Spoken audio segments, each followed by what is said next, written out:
महाराष्ट्र, झारखंड और अन्य चुनावी नतीजों पर सबसे बड़ी खबरें सीएनबीसी आवाज पर। ताजा ट्रेंड महाराष्ट्र से आपके सामने 152 सीटों पर इस वक्त महायुति को बढ़त प्राप्त हो गई है, जिसमें बीजेपी 88 सीटों के साथ सबसे बड़ी पार्टी। लेकिन झारखंड में गेम थोड़ा सा अलग दिख रहा है। वहां पर इंडिया गठबंधन ने अब 40 सीटों पर अपनी लीड बना ली है, एनडीए 28 पर दिखाई दे रही है। महाराष्ट्र में एमवीए को धीरे धीरे सही लेकिन थोड़ी बढ़त मिल रही है, 87 सीटों पर अब आगे बढ़ती हुई दिखाई दे रही है, जिसमें कांग्रेस, शिवसेना, यूबीटी और एनसीपी शरद पवार लगभग एक जैसे स्कोर्स को कर रहे हैं। कुछ बड़े हाइलाइट्स आपको इस चुनाव के बता देते हैं कि क्या रहे वो आपको क्या बड़े पुल फैक्टर्स, क्या इस समय की ताजा घटनाक्रम है। महाराष्ट्र में महायुति को बढ़त है। जी हां, 150 के आसपास वो आंकड़ा लगातार फ्लोट कर रहा है, कभी दो कम कभी दो ज्यादा।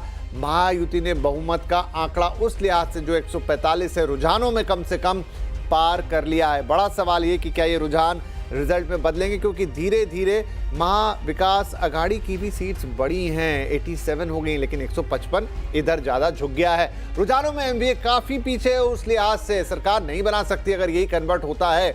इधर झारखंड में कांटे की टक्कर, इनफैक्ट अब जो एज है वो इंडिया गठबंधन को दिख रही है। शुरुआती रुझान में इंडिया से आगे था एनडीए, लेकिन इस समय जो ताजा नंबर है उसमें 41 सीटों पर इंडिया गठबंधन लीड कर रहा है, जबकि एनडीए 28 सीटों पे सिमटा हुआ है। नीरज पाठक साहब, ये समीकरण लगातार अब इंडिया गठबंधन के पक्ष में फिलहाल रुझानों के मुकाबले 10 बज चुका है, 2 घंटे की काउंटिंग हो गई है। लेकिन अगर मैं झारखंड की बात करूं, इंडिया गठबंधन को इस समय लीड है। बिल्कुल, देखिए, एक बात जो सबसे महत्वपूर्ण रही है कि जहां एक और वो इंडिया ब्लॉक में बिल्कुल साफ तौर पर ये स्पष्ट कर दिया गया था कि अगर ये गठबंधन की जीत होती है तो हेमंत सोरेन मुख्यमंत्री होंगे, जबकि भारतीय जनता पार्टी की ओर से, जैसा कि आमतौर से हुआ है हाल के वर्षों में, कि पार्टी आलाकमान तय करती है या फिर चुनाव परिणाम के बाद। लेकिन यहाँ आपसी कुछ विवाद की स्थिति, असंतोष की स्थिति दिखाई पड़ रही थी। राज्य के पहले मुख्यमंत्री बाबूलाल मरांडी इस दौड़ में शामिल थे। अभी अभी हाल में ही जो झारखंड मुक्ति मोर्चा से भारतीय जनता पार्टी में शामिल हुए चंपई सोरेन भी उसमें शामिल थे। और कुछ हलकों में ये चर्चा भी हो रही थी कि अगर नॉन ट्राइबल को मुख्यमंत्री बनाया जाता है तो क्या ये संभावना है कि रघुवर दास, जो आज उड़ीसा के राज्यपाल हैं, वो फिर सक्रिय राजनीति में आए और वो सत्ता संभालें। तो तमाम तरह की चर्चाएं चल रही थी। एक और एस्पेक्ट आपको देखना होगा कि हेमंत सोरेन को जिस प्रकार से वो करप्शन के चार्ज पर जेल जाना पड़ा, तो ये एक मुद्दा झारखंड मुक्ति मोर्चा, कांग्रेस और आरजेडी इंडिया। नीरज जी, बीच में रोकूंगा, लेकिन क्योंकि कुछ उपचुनाव के नतीजे या रुझान भी हमारे सामने हैं जो खासतौर पर उत्तर प्रदेश के हैं। प्लीज एक बार इसे दोबारा आप फुल स्क्रीन पे प्ले करें दर्शकों के लिए। 9 सीटों में से 5 पर बीजेपी को उत्तर प्रदेश में जो विधानसभा के उपचुनाव हुए थे वहां पर बढ़त दिख रही है। अलग अलग कॉन्स्टिट्यूएंसीज की भी कुछ तस्वीरें आ रही हैं, हम आपके लिए लेकर आते हैं।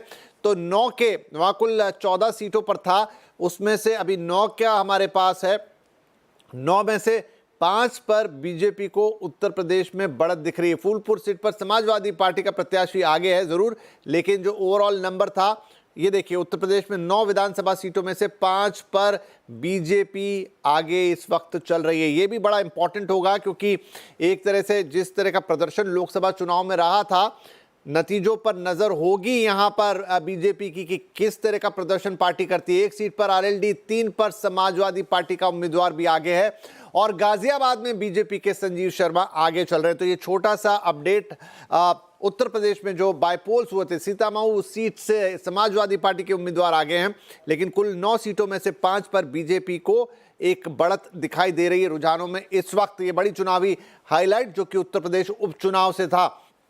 फिर से लौट के आएंगे महाराष्ट्र पर। अब हमारे साथ राजीव जेटली साहब जुड़ गए हैं, बीजेपी के प्रवक्ता। ईशान त्यागी कांग्रेस से हैं। नीलेश भोसले साहब प्रवक्ता एनसीपी शरद पवार होंगे। सतीश के सिंह वरिष्ठ पत्रकार आनंद मिश्रा जी राजनीतिक संपादक फ्रंटलाइन बने हुए हैं हमारे साथ, और सौरभ दुबे राजनीतिक विश्लेषक। तो इस घंटे के ये हमारे मेहमान हैं जो हमारे साथ जुड़ चुके हैं। हम बात करेंगे। तो राजीव जेटली साहब, पहले बात अगर महाराष्ट्र की कर लूं, 162 सीटों पर अब महायुति लीड कर रही है। 10 बज चुके हैं, 2 घंटे की काउंटिंग हो चुकी है। क्या आपको लगता है कि अब यही रुझान नतीजों में बदलेंगे और आपकी सरकार बनेगी? नहीं, ये बात मुझे लगता है कि सभी विपक्षी दलों को भी मालूम है कि एग्जिट पोल का सम्मान तो सभी को करना है हमने, क्योंकि उन्होंने मेहनत करी है। लेकिन एक जनभावना है, जनभावना का जो एहसास है वो मुझे लगता है सब राजनीतिक पार्टियां कर चुकी है, और उन्हें मालूम है कि भारतीय जनता पार्टी के साथ ये देश चल रहा है, भारतीय जनता पार्टी के साथ प्रदेश चल रहे हैं।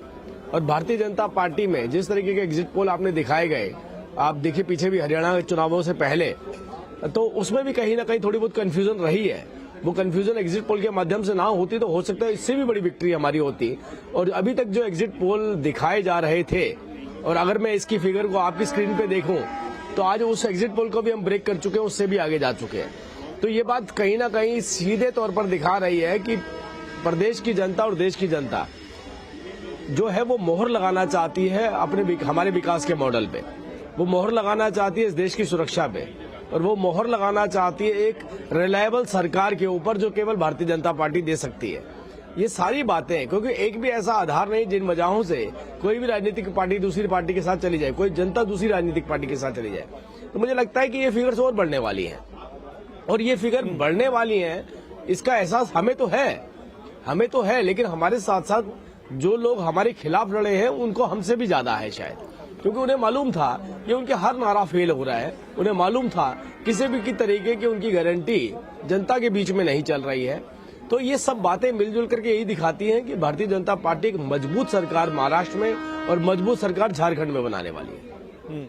झारखंड की तस्वीर लेकिन जेटली साहब थोड़ी अलग है। इस समय के जो रुझान है वो आपके पक्ष में या आपके गठबंधन के पक्ष में नहीं है, वो इंडिया की तरफ झुके हुए हैं। इस पर कुछ टिप्पणी आपकी? नहीं, मैंने तो आपको पहले भी बोला कि ये एग्जिट पोल्स से अलग हटते हुए हम जन भावनाओं पे चल रहे हैं। मैंने महाराष्ट्र में भी आपको देखी, जबकि आप कितना लंबा गैप है हमारा, उसके बावजूद मैं महाराष्ट्र में नहीं बोल रहा हूं कि मैं इस स्क्रीन पे दिए गए आंकड़ों के हिसाब से चलेंगे। स्क्रीन पे दिए आंकड़े नहीं, जो जमीन के ऊपर जो कन्वर्ट हुए हैं, जो भावनाएं कन्वर्ट हुई हैं इलेक्टोरल पोल के माध्यम से, वो भारतीय जनता पार्टी के पक्ष में ही आए हैं। तो आप देखिएगा दोनों ही राज्यों के अंदर एक भारी गैप के साथ बड़ी विक्ट्री भारतीय जनता पार्टी लेने वाली है। ठीक है, एक छोटा सा सवाल मेरा आपका कि आप इस समय अगर हम बाइफरकेशन देखें नंबर का, महाराष्ट्र में तो ऑलमोस्ट बीजेपी यानी आपकी पार्टी जो है सेंचुरी के करीब पहुंची है। 95 जो मैंने देखा था last 95, Shiv Sena 34, NCP 32। No doubt आपने चुनाव ज्यादा सीटों पर लड़ा है, लेकिन क्या आप अपने पार्टनर्स के भी प्रदर्शन से खुश हैं? हमने तो बोला है कि महायुक्ति, बार बार हम इस बात को बोल रहे हैं, महायुक्ति की सरकार बनने वाली है। और एक बात बताइए कि जब हम महायुक्ति की बात कर रहे हैं, अपने अलायंस पार्टनर की बात कर रहे हैं, तो हम अलायंस पार्टनर को सम्मान देना चाहते हैं, और उन्होंने हमारे साथ मिलकर के चुनाव लड़ा है और हमारी विचारधारा के साथ जुड़ते हुए महाराष्ट्र या झारखंड वहां की जनता का वोट पाया है, और हम दोनों की एक ही विचारधारा है। और जब विचारधारा एक होती है तो मुझे लगता है कि वो कोई भी राजनीतिक पार्टी हो, अगर भारतीय जनता पार्टी की विचारधारा से प्रभावित है या भारतीय जनता पार्टी अपनी विचारधारा को उनको देने में कामयाब रही है, तो मुझे लगता नहीं है कि कोई भी ऐसा बीच में रोड़ा है जो अब आ सकता है या कोई अड़चन आ सकती है। बहुत क्लियर संदेश है, अब हमें काम करना है महाराष्ट्र के लिए, और ज्यादा काम करना है। झारखंड के अंदर जिस तरीके की परिस्थितियां भ्रष्टाचार में लिप्त सरकार थी, उसको इरेडिकेट करके एक अच्छी सरकार वहां पर देनी है। जिन प्रदेशों के अंदर किसी वजहों से भारतीय जनता पार्टी नहीं थी, आज उस जनता को भी एहसास हो चुका है कि अगर अपने प्रदेश को आगे लेकर के जाना है तो केवल एक ही विकल्प है, और वो विकल्प है एनडीए, वो विकल्प है महायुक्ति। तो हमारी किसी भी फॉर्म में लीजिए, आज जनता का विश्वास केवल बीजेपी। अब इसका छोटा सा एग्जाम्पल मैं आपको देना चाहता हूं। पिछले 70 सालों से आपने मैनिफेस्टो देखे हैं, हर मैनिफेस्टो के अंदर अगली बार आएंगे तो 24 घंटे बिजली देंगे, अगली बार आएंगे तो पक्की सड़कें देंगे, अगली बार आएंगे तो नाली देंगे, पानी देंगे। अरे भाई, ये तो मुद्दे ही नहीं छोड़े हमने, ये तो मैनिफेस्टो से हटा दिए गए हैं। ना सड़क की बात की जा सकती है। सड़क की बात करते हैं तो लोगों को भारतीय जनता पार्टी याद आती है, बिजली की बात करते हैं तो उनको भारतीय जनता पार्टी याद आती है। तो विपक्षी दलों की भी घबराहट इस बात से है कि विकास के मुद्दे पे तो चुनाव लड़ा ही नहीं जा सकता, तो हमें चुनाव लड़ना है किसी और मुद्दे के ऊपर। तो हमारी जो विकास का मॉडल है वो कहीं ना कहीं घबराहट की वजह है किसी भी विपक्ष की। जी ठीक है, ईशान त्यागी कांग्रेस के प्रवक्ता हमारे साथ है। त्यागी साहब, महाराष्ट्र की मौजूदा अभी टैली पर क्या कहेंगे? क्या आपको लग रहा है कि अब बाजी गई हाथ से? देखिए 2 घंटे का ट्रेंड है हमारे पास, हालांकि जेटली साहब ने कोई यहाँ खुशी मनाने की बात तो नहीं की, लेकिन आप इसे कैसे देख रहे हैं? विपिन जी, जेटली साहब एकदम ठीक कर रहे हैं। अभी खुशी मनाने की बात नहीं है एनडीए के लिए या महाजुटी सरकार के लिए। अभी कोई जरूरत ही नहीं है उनको खुशी मनाने की। अभी देखिए 10:15 का समय हुआ है जो मैं देख पा रहा हूँ, अभी लगभग 10:15 हुए हैं। मेरे ख्याल से अभी तो कई जगहों पे ईवीएम की काउंटिंग शुरू भी नहीं हुई होगी। 8 बजे काउंटिंग शुरू होती है, कई जगह देरी भी हो जाती है, कई जगह एग्जैक्ट 8 बजे शुरू हो जाती है। लगभग 10:15 बजे तक अगर हम ये बोलना शुरू कर दें कि मुख्यमंत्री कौन बनेगा, सरकार किसकी बनेगी, कौन सी पार्टी आगे रहेगी, कौन सी पार्टी पीछे रहेगी, तो ये हम एक लोकतंत्र से झूठ बोलने का काम अगर हम काम कर रहे हैं। तो मैं ये नहीं बोलता कि ये आंकड़े मैं झुटला सकता हूं आपके आंकड़े, लेकिन मैं ये जरूर बोल सकता हूं कि 12 बजे के बाद जब आप अपने स्क्रीन पे आंकड़े दिखा रहे होंगे तो ये आंकड़े कहीं ना कहीं एमबीए के फेवर में जाएंगे, यानी कि हमारे फेवर में जाएंगे। दूसरी बात, इन्होंने बोला जब हम बिजली की बात करते हैं तो हमें विकास याद आता है। अरे हम तो जब बिजली की बात करते हैं तो हमें अडानी जी याद आते हैं, क्योंकि सारी जो पावर प्लांट्स हैं वो तो उनकी झोली में जा रहे हैं। हमने देखा किस तरह से एक मोनोपोली क्रिएट करी जा रही है, चाहे कोई सा भी मार्केट हो, आपके मार्केट्स का चैनल है, चाहे कोई भी मार्केट हो, एक मोनोपोली क्रिएट की जा रही है। और जरूर हम इकोनॉमिक्स का, मैं भी छात्र रहा हूं, इकोनॉमिक्स में हम जरूर पढ़ते हैं कि मोनोपोली किसी भी मार्केट के लिए, किसी देश के लिए ठीक नहीं है। चलिए छोड़िए उस मुद्दे को भी। अभी आप ये देखेंगे कि अभी राजीव जी ने बड़ी विकास की बात करी। अगर विकास ही इतना बड़ा मुद्दा था तो हर जगह बटेंगे तो कटेंगे, एक हैं तो सेफ हैं, ध्रुवीकरण की राजनीति, झारखंड में डर की राजनीति की घुसपैठिए आ गए हैं, घुसपैठियों को निकालना है। अरे कौन घुसपैठिए हैं? अगर आप अपने देश के नागरिकों को घुसपैठिया बोलने का काम कर रहे हैं तो ये देश के लिए और आपके लिए भी चिंता का विषय है। तो देखिए इस तरह की राजनीति को भारत ने हमेशा नकारा है, चाहे कोई भी राज्य हो। आप देखेंगे कि अभी जब आप 12 बजे के बाद ये आंकड़े पलटेंगे और झारखंड में स्पेशली आप ये देखेंगे कि अभी भी हम लीड में हैं। अगर आप इलेक्शन कमीशन की वेबसाइट खोल के देखेंगे तो लगभग 40 पे हमारा जो अलायंस है वो पहुंच चुका है, जेएमएम के साथ और आरजेडी के साथ और लेफ्ट के साथ। आप देखेंगे कि महाराष्ट्र में भी जब सरकार बनाने की बात आएगी तो एमवीए आगे रहेगी, और बाकी तो राजनीति, देखिए राजनीति में कुछ भी हो सकता है। और आप देखेंगे कि बात है, हम भी रुझानों की बात कर रहे हैं। बिल्कुल सर, बिल्कुल रुझानों की बात करें। सतीश जी, तो जो 2 घंटे के रुझान है या 2.25 घंटे के रुझान है, मैं महाराष्ट्र की बात पहले करूं, क्या टेक है आपका? देखिए महाराष्ट्र में मैं तो थोड़ा सा गलत साबित हुआ हूं। मुझे लगता था कि थोड़ा क्लोज होगा, लेकिन कभी भी आपके चैनल पर मैंने कभी नहीं कहा कि वहाँ पर विकास आघाड़ी जीत सकती है। मैंने बराबर बताया कि वो बीजेपी को लीड रह सकती है। पहली चीज़ वो लगता है रहेगी भी अंततः भी। दूसरी बात यह है कि इसका कारण था कि INDIA वाले जो एडवांटेज इनको लोकसभा में मिला था उसको बचा नहीं पाए। दलित का मुद्दा हो, चाहे संविधान का मुद्दा हो, चाहे कास्ट का मुद्दा हो, जो खड़ा किया था इन्होंने उसको आगे नहीं ले जा पाए। न नेता चुन पाए, न नेतृत्व चुन पाए, न नीतियाँ चुन पाए, और ये लगातार इधर उधर करते रहे और उसमें भी इनको नुकसान हुआ। दूसरा एक और भी बात है कि जैसे बीजेपी की साइड से 2 बहुत बड़े री इन्वेंशन हुए, बड़ी चीज़ हुई। एक तो ये जो लाटकी योजना था, आजकल के डेट में तो आप जानते हैं ट्रांजैक्शनल पॉलिटिक्स है। आदमी को 5,000 भी आजकल गरीब आदमी को 5 लाख रुपया लगता है, और लगे हाथ आप 3-4 दे दीजिएगा किस्त, तब तो वो बहुत समझिए सेफ और श्योर है। ये चीज़ आपको झारखंड में भी दिखी है जो मैया योजना है।